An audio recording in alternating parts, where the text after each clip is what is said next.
O tema é Unidos como Corpo. 1 Coríntios 1:10. Rogo-vos, irmãos, pelo nome do Senhor Jesus Cristo, que falem todos a mesma língua, coisa que não haja entre vós divisões. Antes sejais inteiramente unidos na mesma disposição mental e no mesmo parecer. Novamente, rogo-vos, irmãos, pelo nome do Senhor Jesus Cristo, que falais todos a mesma coisa e que não haja entre vós divisões, antes sejais inteiramente unidos na mesma disposição mental e no mesmo parecer. Glória a Deus.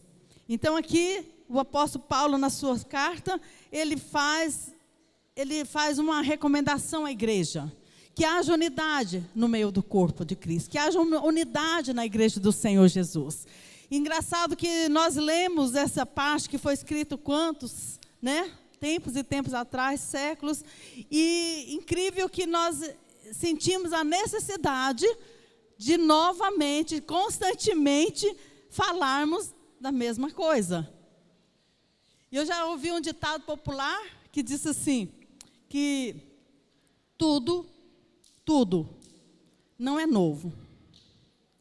Muitas coisas nós vimos hoje de novo e a gente pensa assim, nossa, esse aqui foi uma revelação. Esse aqui foi algo assim que veio para mostrar, para revelar, E de repente nós olhamos, ou vamos para a palavra do Senhor, vamos para a Bíblia, e ali a gente descobre coisas preciosas que sempre existiu. E para nós se tornou novo, porque eu descobri agora. Quem aqui já percebeu isso? Que a Bíblia de repente pega de surpresa. Parece novo, mas na verdade, há séculos, tempos e tempos atrás, já existia.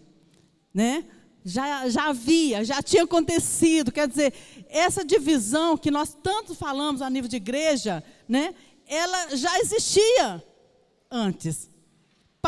O apóstolo Paulo, ele já falava disso.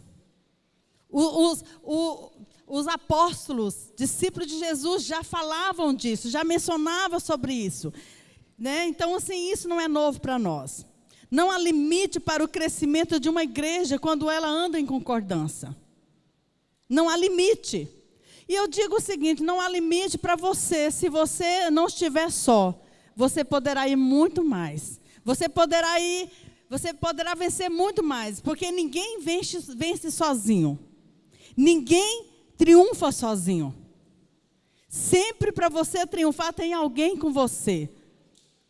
Se você, marido, se você achar que você está triunfando, você está prosperando, porque pelos seus méritos, eu te digo uma coisa, você está enganada. Você está triunfando porque a sua família está com você. Amém? Porque a sua esposa está junto nesse negócio. E a mulher também. Se a mulher achar que ela é a tal, eu digo uma coisa. Você está triunfando porque você tem um esposo abençoado. Você tem alguém que está com você. Lá no seu trabalho, você tem o seu patrão que está ali também. Você não está só. Você tem pessoas ali do seu lado no seu trabalho que está junto com você. Que está te levando, que está levando você a prosseguir mais e mais. Amém? Então, aqui, nós entendemos que não há limite para o crescimento quando nós estamos em concordância, em unidade, em companheirismo. E aqui nesse versículo nós lemos aqui que, falando que rogo-vos, quer dizer, eu te peço, igreja, eu peço a você que ande em concordância. Mas em concordância como? Eu vou andar com você porque você é bonzinho, porque Não, vou andar com você. Eu quero pensar junto com você. Eu quero andar em concordância em pensamento. Quero andar em concordância com o meu sentimento. E aqui nós vimos que não há limite com a visão, quando a igreja está nessa unidade com a visão do líder. Amém? A unidade A unidade vem porque ela é o fundamento que nos leva a um crescimento saudável. Amém? Glória a Jesus. Sem concordância não há unidade. Se não concordamos um com os outros, não caminharemos na mesma direção. Isso é muito sério. Igual eu disse, ninguém caminha sozinho. Mas eu já me deparei com famílias que o marido trabalha de uma forma, a esposa tem um outro pensamento, ela age de uma outra forma, os filhos remam, é como se fosse um barco, onde todo mundo está no mesmo barco, e cada um tem um remo, e cada um rema diferente. Um quer ir para frente, o outro quer ir para o lado, o outro quer ir para trás, assim não chegarão a lugar nenhum. Amém? Então a palavra do Senhor deixa-nos bem claro sobre isso. A equação da estagnação é visão mais visão. Esse é um exemplo dessa família, né, de uma igreja. Quando tem muitos, mas cada um tem a sua visão particular. Cada pastor tem a sua visão particular, tem a sua forma particular. Então é visão mais visão que traz divisão. Visão mais visão é igual a divisão. Né? Isso nós precisamos, isso aqui veio para nós, para quê? Para nós refletirmos, para nós pensarmos, para nós olharmos para as coisas e a gente entender que nós precisamos, que a igreja do Senhor Jesus nesse tempo, ela precisa de ter um entendimento mais claro do que é verdadeiramente, né, concordância, uma unidade. Amém? Lá em Gênesis 11, versículo 6, é um texto bem conhecido. Se você quiser abrir, diz assim: 11:6 é um texto muito conhecido da igreja. Ali fala sobre a Torre de Babel. E ali o povo estava construindo uma torre. E havia algo no coração deles que não foi agradável ao Senhor. Que não agradou. O propósito do coração daquele povo de construir aquela torre desagradou o coração de Deus. E aqui Deus olhou para aquele povo e disse assim: eles são um só. Posso ler? Eles são um só povo e falam uma mesma linguagem, uma só língua. E começaram a construir isso. E em breve nada poderá impedir o que eles planejam fazer. O próprio Deus, aqui nesse caso aqui da Torre de Babel, aqui no livro de Gênesis, ele olhou aquele povo em uma construção grandiosa e disse assim: esse povo está andando em unidade, esse povo está andando em concordância. E se eles permanecerem nessa unidade, nessa concordância, eles vão prosperar nisso que eles estão fazendo. Como eu queria que a igreja que Deus olhasse para nós e falasse assim: aquela igreja, a minha igreja ali na terra, ela está andando em concordância. Eu quero fazer coisas grandiosas através dela, porque eles estão andando em unidade. Como seria bom, não é? Já pensou Deus olhar para você, né, para a sua casa, para a sua família e falar assim: ali está um povo, ali está uma família que é exemplo de unidade. E eu quero que eles prosperem. Eu quero que eles triunfem. Seria tão tremendo, não seria? Se Deus olhasse para nós, olhasse para a igreja dele. Estou falando a igreja, não estou falando luz para os povos, estou falando a igreja dele universal. E falar: esse povo, o meu povo ali, está em unidade, em concordância.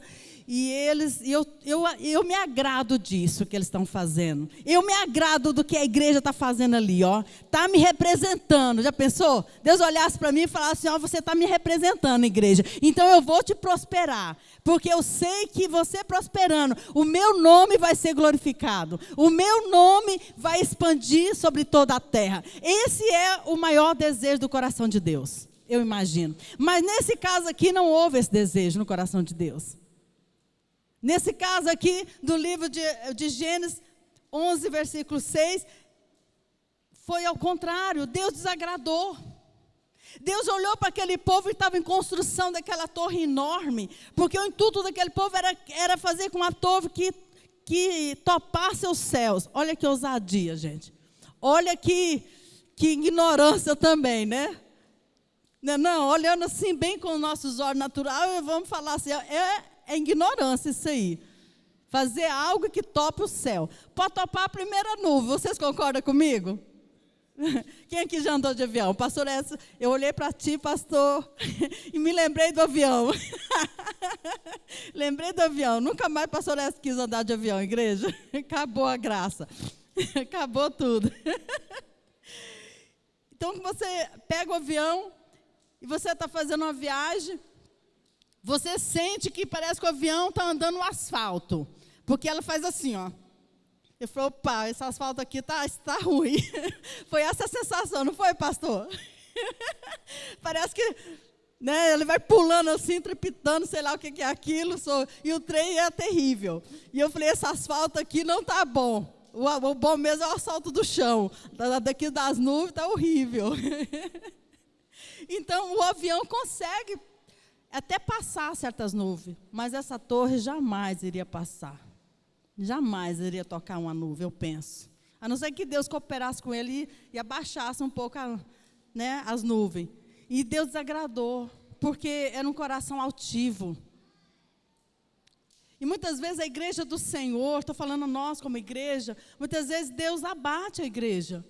Porque muitas vezes o nosso coração, o coração da igreja, não estou falando do indivíduo, mas da igreja, está sendo um coração altivo, soberbo. Para não falar com certa ignorância, muitas vezes, né? Então, assim, isso desagrada. E nesse caso aqui, na Torre de Babel, o Senhor olhou para aquele povo e falou assim, não, se eles continuarem assim, eles vão prosperar. Mas eu vou fazer algo. Eu vou fazer com que ninguém se entendam ali. Eu vou levar eles a uma confusão. E por isso a torre se tornou torre da confusão. Porque Deus não se agradou do intuito daquilo que estava no coração daquele povo. E eu creio que o Espírito Santo chora ou geme pela igreja hoje, para que a igreja ande em concordância para o reino de Deus. Porque muitas vezes a igreja está andando em concordância, mas não é para glorificar a Deus, não é para o reino de Deus. O Timóteo está seguindo um pastor, e ele mandou para mim, e eu ouvi, forte.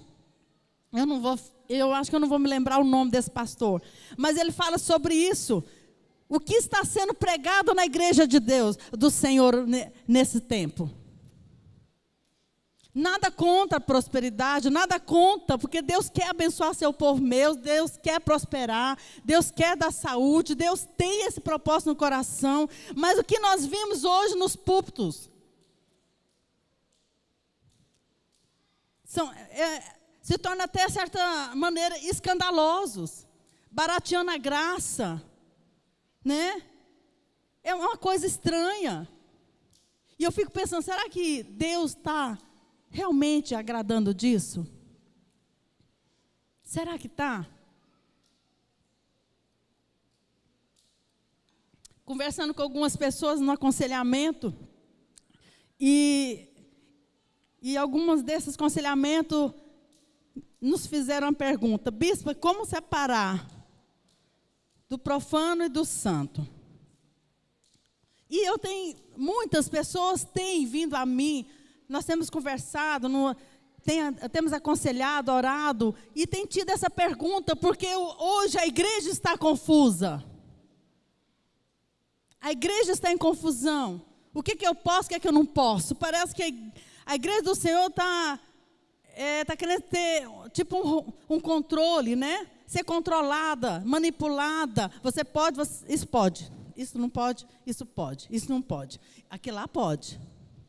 E a igreja está vivendo em confusão. Não está tendo concordância nem nisso aí.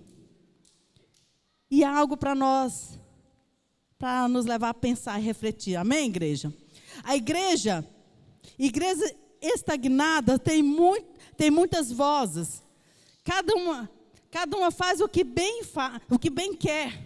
É conduzido com seus próprios interesses, é conduzido com suas próprias vontades. Eu quero isso aqui eu não quero. Então, assim, quando todo mundo, em vez de estarmos juntos, em concordância, indo numa só direção, muitos estão tendo os seus querer. Eu quero, eu não quero, isso não. Então é isso que está acontecendo conosco, amém? Vamos abrir a palavra do Senhor lá em Mateus. Mateus 12.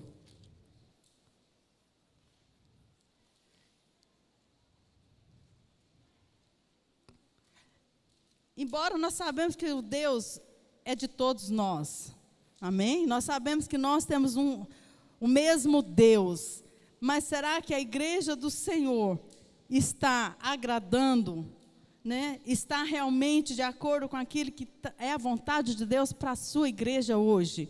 Essa é a nossa questão, né? Porque nós devemos buscar santidade, versículo 23, 12, 23, Mateus. Por quê? O próprio Jesus, nós vemos aqui, ele falando disso. Diz assim: todo reino dividido contra si mesmo será arruinado, e toda cidade ou casa dividida contra si mesmo não subsistirá.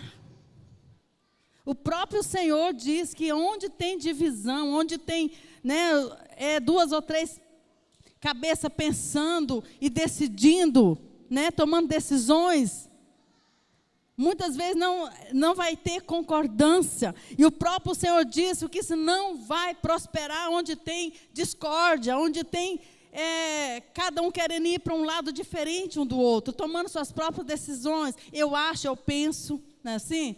Então o próprio Senhor nos dá esse alerta. Não devemos rejeitar quem Jesus já aceitou, né? Sabe o que mais tem estragado a igreja? Tem sido um gigante para nós vencermos, chamado sectarismo. Quer dizer que são partidos, são as preferências, nós ouvimos falar muito antigamente das panelinhas, né? Onde uns gostam disso, outros gostam daquilo. Eu gosto da irmã, né? Eu gosto da pastora Rosana, mas eu não gosto do pastor José Carlos, né? Então, as suas preferências. Então, isso tem sido uma arma ruim que tem destruído a igreja do Senhor. E eu tenho visto isso em todos os lugares. Nós conversamos com muitos pastores. Então, o sectarismo é uma praga que o maligno tem implantado na igreja do Senhor nesses últimos tempos. As preferências.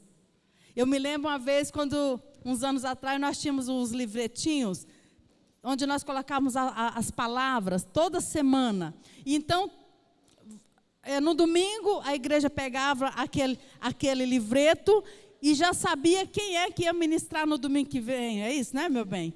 Hoje pegava aqui o livreto e você já ia para casa, lendo ali alguma palavra para a semana, algo, e aí depois você também ali, você já sabia quem ia ministrar o próximo domingo. E eram 2 cultos. E então já sabia que no primeiro culto ia ser fulano, e no segundo culto o ciclano, o pastor tal. E aí o que é que nós deparamos? Eu não vou no primeiro culto porque eu não gosto desse pastor. Eu prefiro ouvir o pastor tal. E era o culto que a pessoa mais gostava de vir. Olha só a arma do maligno que foi instalado no nosso meio naquela época. Isso foi tempos atrás, muitos anos. Mas nós lidamos com essa situação no nosso meio. E o que nós fizemos? Vamos parar de fazer o boletinho. Já que nós não conseguimos matar esse bichinho que estava no nosso meio, então vamos parar de distribuir o livreto. Agora eu pergunto à igreja, será que nós resolvemos o problema? Sabe por quê? Porque está aqui, dentro de cada um de nós. Isso é uma decisão individual. É a minha decisão. É a sua decisão. E ninguém mais pode mudar isso. Nós melhoramos a situação. Nós passamos uma maquiagem, né? Mas não trouxe a solução. E eu me lembro quando o pastor Israel era meu pastor, né? E então, assim, eu me lembro como que é isso. E eu me encaixei com eles, para andar com eles, né? Aqui tem vários da época. Nós nos encaixamos, Nós entramos em concordância, nós abraçamos a causa. Isso foi lá no ano 2000, né? 2000, e antes do ano 2000, nós nos abraçamos e nós entramos numa concordância com os pastores. Quem que lembra aqui da época do pastor Israel? Não foi assim? Os mais antigos comigo, os bolinhas aí. Nós entramos, nós abraçamos essa causa e falou assim, eu estou dentro, eu estou junto com os pastores. Não é assim? Era aquela coisa maravilhosa. Mas por que aconteceu isso? Porque nós decidimos. Os pastores que aqui estão hoje, que não era pastor na época, eram irmãos, mas não era de banco não, nós trabalhávamos muito, né, irmão? Né, gente? Quem aqui é da época lá atrás? Nós era pastor, nós não era pastor, mas não era de banco não, e nem, na época era banco literalmente, era literal mesmo o banco. Então assim, mas nós não era de banco, nós era realmente de trabalho. E nós falamos, eu estou dentro desse negócio. E eu creio que aqui tem, a igreja do Senhor Jesus está aqui. E está aqui conosco, que está assim, eu estou dentro. Conta comigo, bispo. Conta comigo, bispa. Você olha para os pastores e fala, ô meu pastor, conta comigo, eu estou contigo. Eu estou contigo, pastora. Amém? Glória a Jesus. Quando temos essa atitude, demonstramos, nós estamos quebrando o nosso ego. Nós estamos fazendo o nosso ego cair por terra. E nós estamos falando assim, ó ego, aqui não, eu sou cristã. Cristã quer dizer, eu sou transformada. Eu estou andando no caminho da transformação, dia após dia. Dia após dia. Quando nós vencemos essa área, nós estamos glorificando o nome do Senhor. Nós estamos andando e glorificando o nome do Senhor porque Deus quer que a igreja dele se torne uma igreja unida. Amém? Glória a Jesus. Porque o próprio Jesus, ele passou por uma situação dessa, por várias vezes. Jesus, muitos olharam para ele e rejeitou Jesus. Muitos. E eu tenho certeza, você que está aqui me olhando, me ouvindo, você também já sentiu rejeitada. Não, eu não quero esse irmão, não. Não, eu escolho aquela irmã. Não, eu quero aquele outro irmão. Não quero ir na célula da Fátima do Alemão. Não quero ir na célula da pastora, não. Pastora Marisa. Jesus passou por rejeição, igreja. Essa parte de não andar em concordância, não estar junto, não é novidade. A igreja viveu isso. A igreja vive isso. Nós conseguimos se nós abraçarmos essa causa junto, de caminharmos em Cristo Jesus, né, de entender o propósito, né, porque o próprio Jesus lidou com a dor da ser separado. Os fariseus, os mestres da lei e tantos outros olharam para Jesus e falou, não, ele não é o meu Messias, ele não me representa.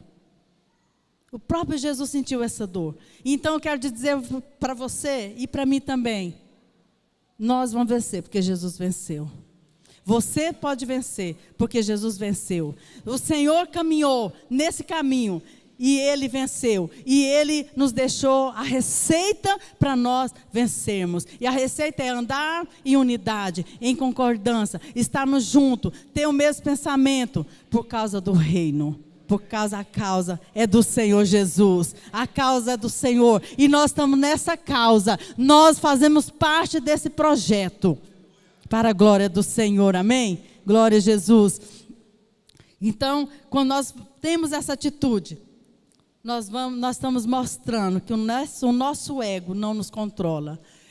Eu me lembro do encontro com Deus, que tinha uma palavra falada no pré-encontro, né? No pré-encontro. Que a gente punha uma cadeira em cima de uma mesa, e aqui a gente punha em cima aqui o eu, era o pré-encontro, embaixo a cruz. Simbolizava que Jesus estava aqui embaixo, que o meu ego estava em cima. Mas depois tinha outra palavra também que mostrava o contrário, né? A cruz já estava em cima e o nosso ego embaixo. Quando nós conhecemos Jesus, igreja, quando nós andamos com o Senhor, não tem como ser diferente. Não tem como. O Espírito Santo está nas nossas vidas, ele está nos conduzindo, Ele está falando conosco. Quando você abre a palavra do Senhor, a palavra do Senhor está falando com você. Não tem como, não tem como lutar. Porque a voz de Deus fala nos nossos corações. E fala quando nós estamos precisando ouvir. Amém? Glória a Jesus. Abra a palavra dos... igrejas fortes, eu quero falar agora. Igrejas fortes são igrejas unidas. Igrejas fortes são igrejas unidas. Quando o nosso ego é crucificado, não temos opiniões próprias, mas apenas a vontade de Deus para seguir. Para sermos precisamos de buscar isso. Ter a mesma mensagem, a mesma linguagem, o mesmo pensamento e o mesmo procedimento. Então nós precisamos, para nós sermos uma igreja forte, que Deus quer que nós sejamos, nós precisamos andarmos, nós precisamos falar a mesma coisa. Nós precisamos o mesmo pensamento, as mesmas direções e os mesmos procedimentos. As nossas atitudes têm que ser iguais. Se um fala uma coisa, o outro fala outro. Se um tem um pensamento, vou falar, não, eu não penso dessa forma. Se um tem uma atitude, o outro quer ter uma outra atitude diferenciada no corpo. Atrapalha o crescimento, atrapalha o propósito de Deus crescer, né? Então nós precisamos buscar, centralizar isso em nossos corações. Como fazer isso? Estarmos atentos na direção. Eu, mas Timóteo, a gente fica atento, sabe, igreja? Eu estou conversando com vocês. Nós ficamos atentos no que os nossos apóstolos passam para nós, na direção dele para nossas vidas, né? E aí nós precisamos estar atentos à nossa liderança, porque isso é bíblico, isso vem de Deus, isso faz com que o reino dos céus nós conseguimos implantar os propósitos de Deus para que se cumpram em nossas vidas e aonde nós formos, amém? Lá em Filipenses 2, 1 e 2, diz assim: se por estarmos em Cristo, nós temos algumas motivação, alguma exortação de amor, ou alguma comunhão no Espírito, alguma profunda afeição e compaixão, completem a minha alegria, e tendo o mesmo modo de pensar, o mesmo amor, um só Espírito e uma só atitude. Aqui, olha só, o que a própria palavra do Senhor nos conduz. Se por estarmos em Cristo, nós temos alguma motivação. Se nós temos alguma exortação de amor, ou alguma comunhão no Espírito, ou alguma profunda afeição e paixão, completem a minha alegria e tendo o mesmo modo de pensar. Quando nós andamos juntos, só tem uma coisa a acontecer: traz alegria, traz gozo. Quando a igreja anda em concordância, a igreja é uma igreja de vida, que transmite vida. Porque quando a igreja não transmite vida, se ela não está andando em concordância, ela vai transmitir alguma coisa que está vivendo. E nós precisamos entender que nós estamos aqui para fazer a diferença. Ninguém vai querer falar assim: eu quero ir naquela igreja sua, porque eu vejo Deus ali, eu vejo unidade, eu vejo isso, eu vejo aquilo, eu vejo o transmitido amor de Deus. Mas se alguém olhar para você e falar: eu quero isso, sabe por quê? Porque eu vejo o mover de Deus lá. Lá eu vejo unidade, eu quero isso para a minha vida, eu quero isso para a minha casa, eu quero isso eu quero viver isso na minha vida. Né? Mas, infelizmente, nós vimos o quê? Nós vimos, muitas vezes, certa dificuldade, porque nós somos carne, nós somos alma. Essa semana até falei com uma pessoa, falei assim, os filhos crescem. E quando eles são criança, você conduz. Quando ele se torna jovem, adolescentes estão descobrindo. Quando ele torna mais adulto, ele já quer tomar decisões. Não é assim? E a igreja do Senhor passa por isso também, por essas fases. Amém? A igreja do Senhor passa pelas fases da juventude, da maturidade. E é na maturidade que nós estamos tomando decisões de estarmos juntos e estar em concordância. Amém? A unidade traz uma nova identidade, e uma só visão, podendo assim ser incorporada por todos e sendo reconhecida por todos os que estão em nosso redor. Então, a unidade, ela traz uma nova identidade. Ser uma igreja unida, andar em concordância, é ter identidade. É ter identidade. Amém? E isso é importante para nós. Quando estamos trabalhando sozinho, o que acontece? Quem aqui já trabalhou sozinho? Quem aqui já liderou a célula? Quando a sua célula está com você, envolvida ali nesse projeto, ou alguma coisa que você está fazendo, que você tem gente que está se envolvendo com você, você sente a alegria, você sente mais fortalecido, animado, é ou não é?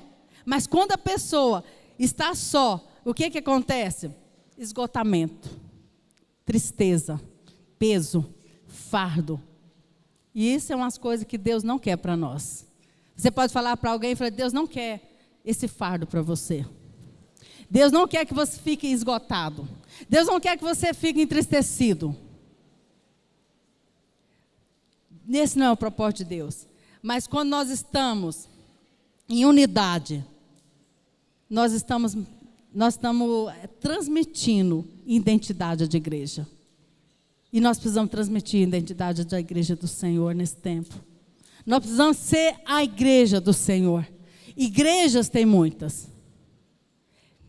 Se você anda na rua, se você passar nessa rua aqui, você passa mais ou menos umas 4 a 5 igrejas. Se você for para a rua de baixo ali, tem mais um punhado de igreja. Mas sabe qual é o desejo do meu coração? Que nós tenhamos a nossa identidade. Sabe qual é a nossa identidade? Unidade. Estarmos juntos, estarmos em concordância, caminharmos juntos. Esse é o nosso maior desejo. Amém? Glória a Deus. No livro de Reis, fala sobre um profeta. O profeta, ele estava muito cansado, muito esgotado. O profeta Elias. Quem já ouviu falar do síndrome de Elias? Só eu fiquei, só eu oro, só eu consagro, só eu faço isso, só eu faço aquilo. E hoje nós temos, como a gente ouve isso, né, por aí, né? A gente vai andando, conversando com aqui, outro ali, e nós percebemos isso. Isso é síndrome de Elias. Lá no livro de Elias, 1 Reis, capítulo 19, versículo 10, diz assim: e Elias respondeu: tendo sido muito zeloso o Senhor, Deus dos exércitos, os israelitas rejeitaram a sua aliança e quebraram todos os seus altares, mataram os seus profetas, e a espada, sou o único que sobrou. Uma coisa que Deus não quer para a igreja dele, que a igreja tem esse sentimento de ficar, que a obra dele é pesada, que a obra dele é cheia de fadiga, causa fadiga a nós. Eu amo muito esse livro de Elias, porque diz assim que Elias, depois que ele matou os 300 Baals, e o que aconteceu? Ele ficou com medo de Jezebel, quer dizer, veio uma guerra muito forte para cima dele, e ele ficou com muito medo, e ele teve tanto medo que ele fugiu escondeu numa caverna. E como tem crente hoje escondido na caverna. Como tem filho de Deus escondido em cavernas. E ele escondeu nessa caverna e ficou ali por muito tempo. E Deus enviou o anjo dele, nada. Deus enviou nada. E Deus falou com... E ele querendo ouvir a voz de Deus, mas ele estava atormentado demais, não conseguia ouvir. Igreja, quando nós estamos atormentados, quando você não está em paz, é difícil ouvir a voz de Deus. Elias passou por essa situação. Elias, ele estava atormentado a tal maneira que ele procurava ouvir Deus. E ele não conseguia ouvir Deus. Quando Deus fala com ele, ele vai para a presença do Senhor se argumentando. Eu estou só, mataram os profetas, destruiu os seus altares, e eu estou sozinho, só eu fiquei. Deus, sabe o que Deus fala para ele? Elias, sai, levanta, e vai ungir Jeú. Vai ungir Eliseu, porque Eliseu vai ficar no teu lugar.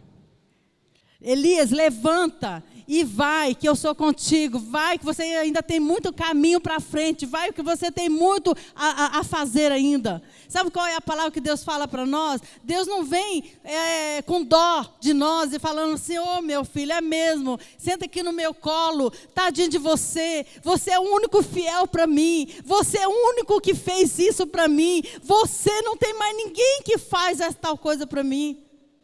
Eu convido você depois a ler esse livro de 1 Reis sobre a história de Elias. Deus não passa a mão na cabeça de quando nós estamos sentindo uns coitados. Deus não passa a mão. Deus fala conosco. E Deus nos levanta com a palavra dele. E Deus fala assim: fica de pé.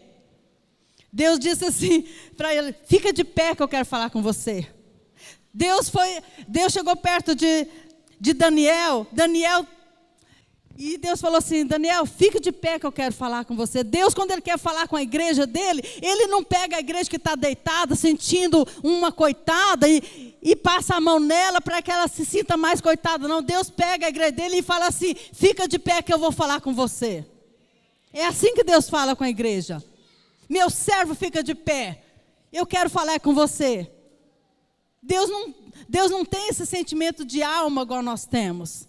E nós erramos muito. E essa é a primeira estratégia que Satanás usa para pegar a igreja, para trazer divisão na igreja.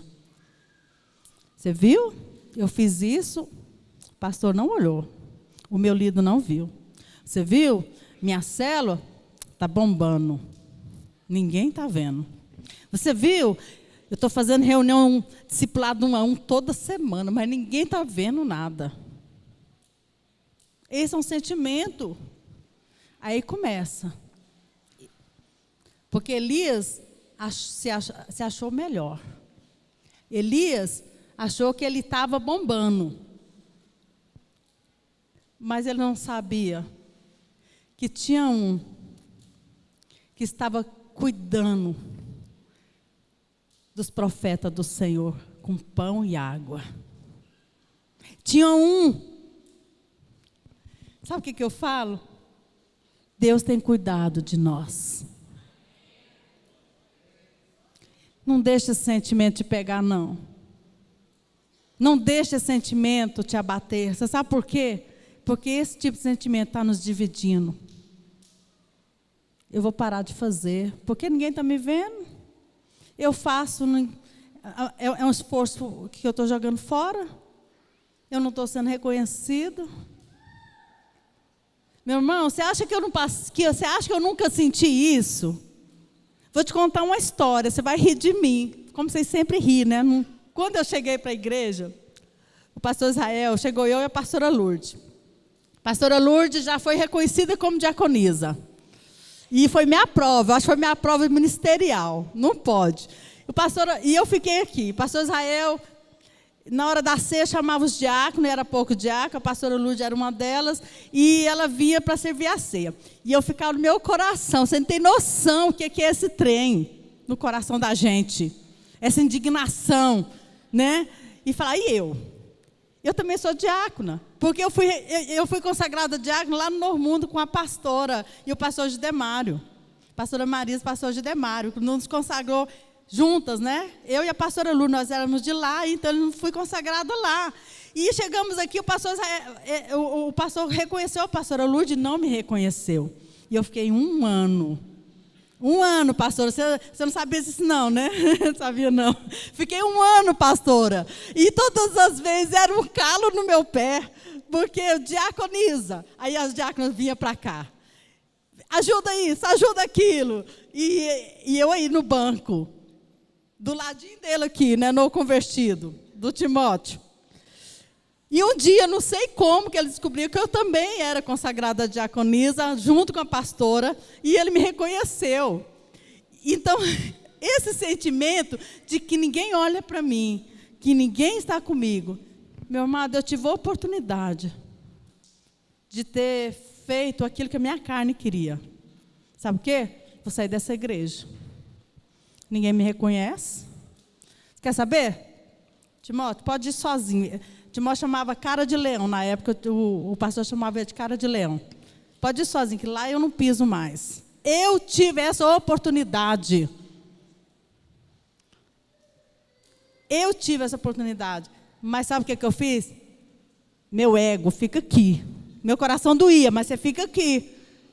E um dia, Deus me mostrou para ele. Hoje eu entendo que Deus me provou que o meu ego estava sendo trabalhado. Porque depois desse dia, nunca mais Satanás tentou me esconder. Porque Deus brilhou sempre em minha vida. Porque o meu coração era um coração pronto, um coração para servir. E eu fui testada para servir. Servir sem reconhecer. Então, Elias, ele esperava algo diferente de Deus, uma palavra diferente. Mas ele não teve. Deus falou, levanta. Levanta e vai trabalhar. Tipo assim, você sabe quando o pai está bravo com o filho? Fala, não, vai trabalhar, isso não é nada não, levanta. Sacode a poeira aí e vai, meu filho. Vai, meu filho. Vai para a escola, toma um banhozinho ali e vai lá para o seu serviço. Deus fez isso com Elias. Sabe o que a igreja do Senhor está esperando do Senhor? Que o Senhor reconhece, passa a mão na cabeça e fala assim, meu igreja, você é muito preciosa, você é muito valiosa, igreja. Eu vou te pôr por cima, porque você jejum, você ora, você paga um preço. Se nós tivéssemos que pagar preço, você acha que nós éramos merecedores da graça de Deus, igreja? Não éramos. É a graça de Deus. Por mais que eu jejum, que eu oro, que eu faço, eu nunca vou alcançar o patamar de Deus. Mas a graça de Deus.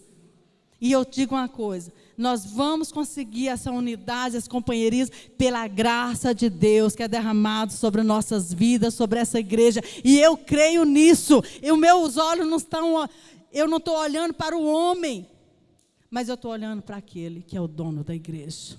E eu falo, Senhor, eu não estou entendendo nada do que está acontecendo, mas uma coisa eu sei. Eu creio que o Senhor tem um propósito nesse lugar e ele vai se cumprir.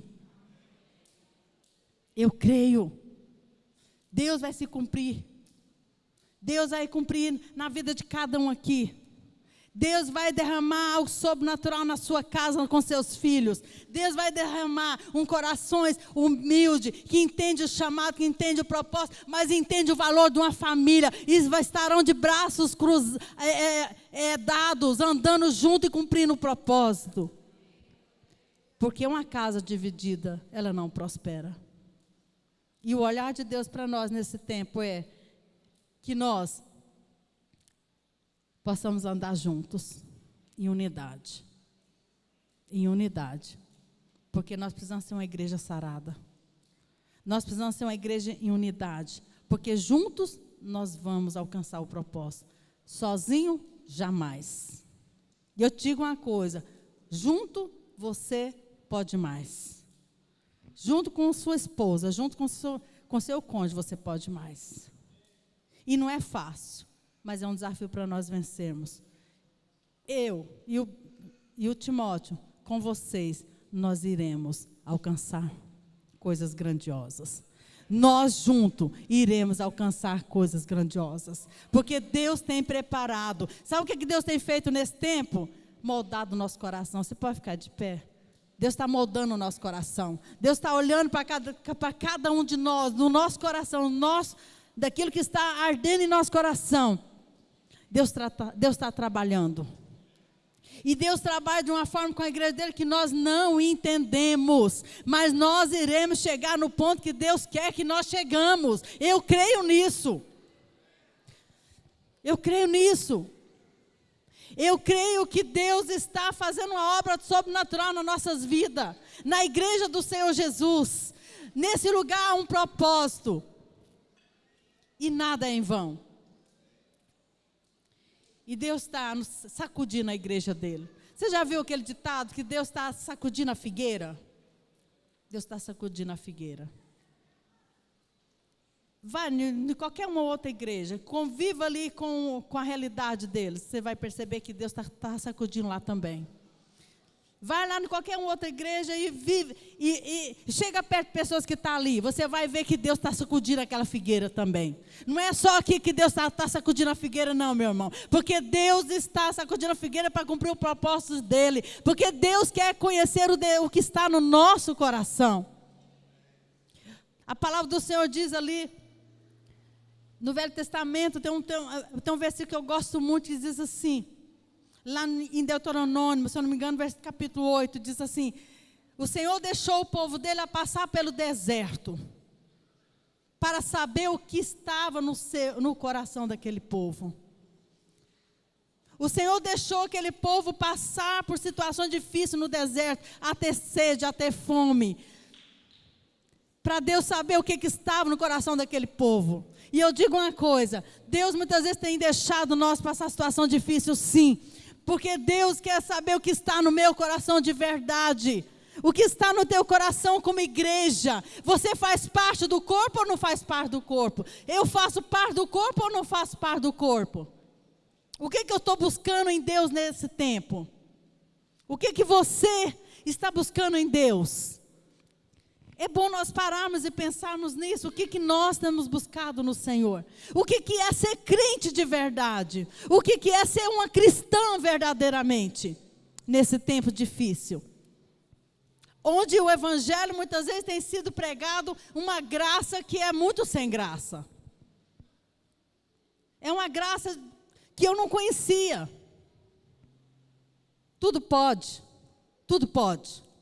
Eu fico com os versículos que diz assim: tudo posso, mas nem tudo me convém.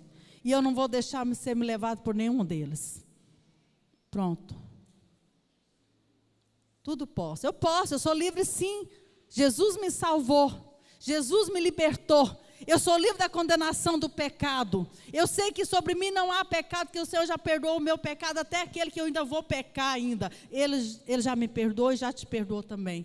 Mas não é por causa disso que eu vou ter uma libertinagem de viver numa vida de pecado constantemente. Deus está sacudindo a figueira. Deus está sacudindo a igreja dele.